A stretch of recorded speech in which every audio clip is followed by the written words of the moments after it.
Sam's in Madison, Wisconsin. Hi, Sam. Welcome to the Ramsey Show. Hi, Dave and Christina. Thank you so much for taking my call. Sure. What's up? Well, I'll get right to the point here.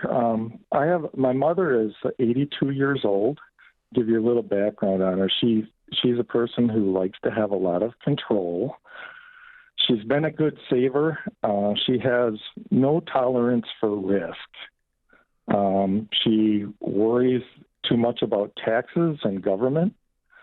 One thing that she wants to do is she wants to honor what my dad's wishes were to try to have an inheritance for the kids. But what she has accumulated, she looks at it kind of two piles. There's 6 of us kids.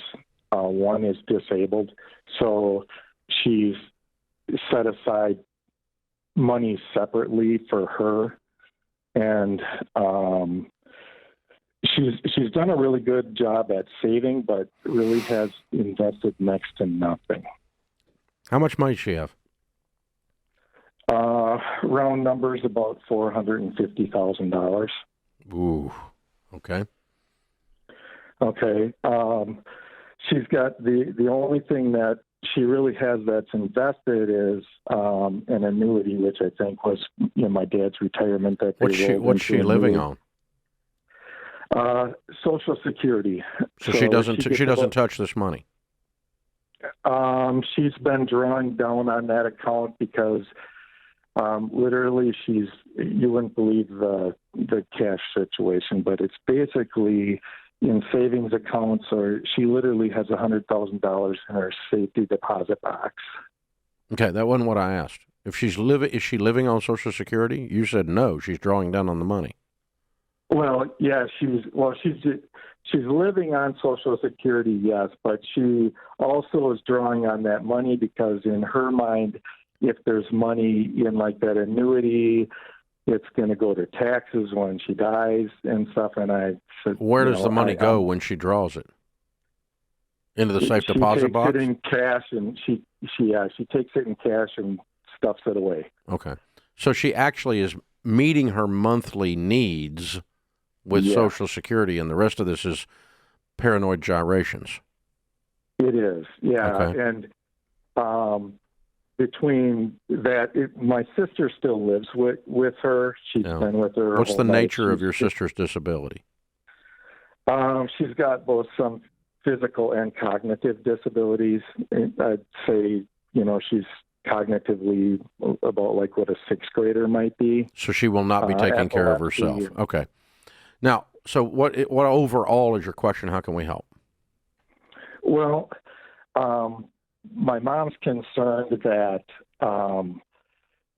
what her and my dad talked about before he passed away 5 years ago was he wants to be able to leave money to the kids, which I tell her he or you have already done that because they deeded the house over to us kids. There's not enough. There's not enough.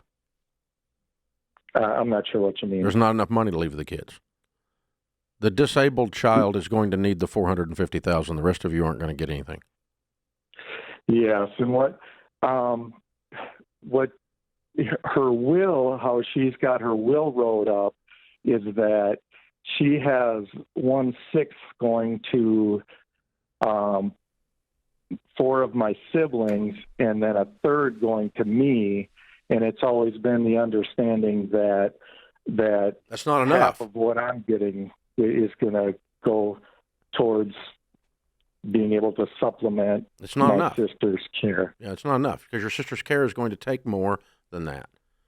If you bring in someone to take care of your sister's care is going to be $50,000 a year. Yes. And that requires a $500,000 nest egg at 10%. Yes. So your brothers and sisters don't need to get anything. It all needs to go to your sister. And I would agree with that completely. in a trust, and then you're going to have to invest it wisely, which your mom has not done. Yeah, and I don't know that I can convince her to do that. Well, how can I help you today then? She's still there. Well, I'm not sure. When somebody have. Well, here's the thing. Here's what I would history. do. I would sit down with her and say, "Hey, Mom, 450,000 at 10% makes 45,000. That's what it's going to take care of Sis. Nobody else needs to get anything but Sis. You need to rewrite your will today to leave the money into a trust to Sis, and I'll take care of the trust and I'll take care of Sis with that money. But none of the rest of us need to get any money. That the child that's disabled needs the money. Mom, you got to take care of her first. You don't have enough money to do all of it, Mom. It's not there. This is plain speaking to your mom. Nobody talks to your mom plain. She runs around acting crazy, and y'all all hide your eyes." Yeah, you're probably right there. Yeah. Mom, you're being crazy. Stop it. We need to take care of Sis. Okay. You need to get this will redone, because if you don't, then Sis is not going to have enough money. We have to take care of her, Mom. This is an emergency. You're 82. We need to get this will done this week. I don't need the money. My brothers and sisters don't need the money. You have to take care of her, Mom. You can't be crazy anymore. You've got to do this.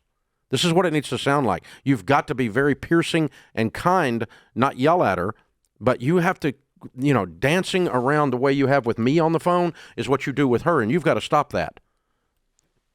That's good. That's powerful. Those conversations are hard, but I think that you towed a very good, balanced line. I think people have to have the conversations. And maybe you shouldn't tell your mom she's crazy, but Mom, if you don't, well, no, you don't have to tell her she's crazy, but tell have her the conversation. I thought I said quit acting crazy, but because she is acting crazy. You don't have to be crazy to act crazy. I'm crazy. I act crazy sometimes. I'm not crazy, but yeah, you're acting crazy. Stop it.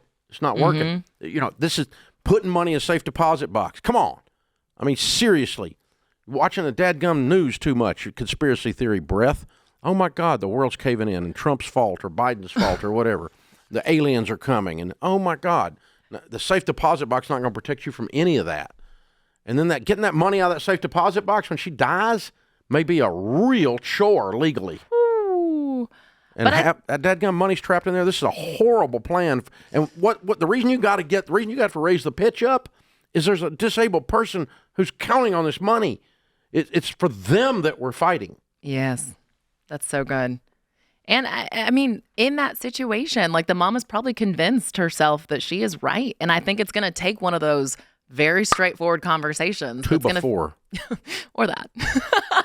But you got to be straightforward with it. Well, you start nice like we do here on the air, and then you turn up the heat like we do here on the air. You can start nice, and then by the end of it, you're like, would you stop it? You're being nuts.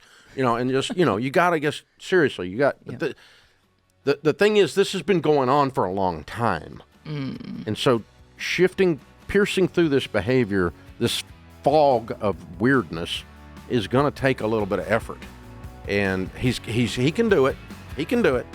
And I'm never suggesting you be mean to your 82-year-old mom. That's not what I'm saying. But she has to do what's right for this disabled child. This is too important. And if you leave this money to the other kid, and the other kid goes and buys a Cadillac with it, and then disabled sister doesn't have the money to eat, that's morally wrong.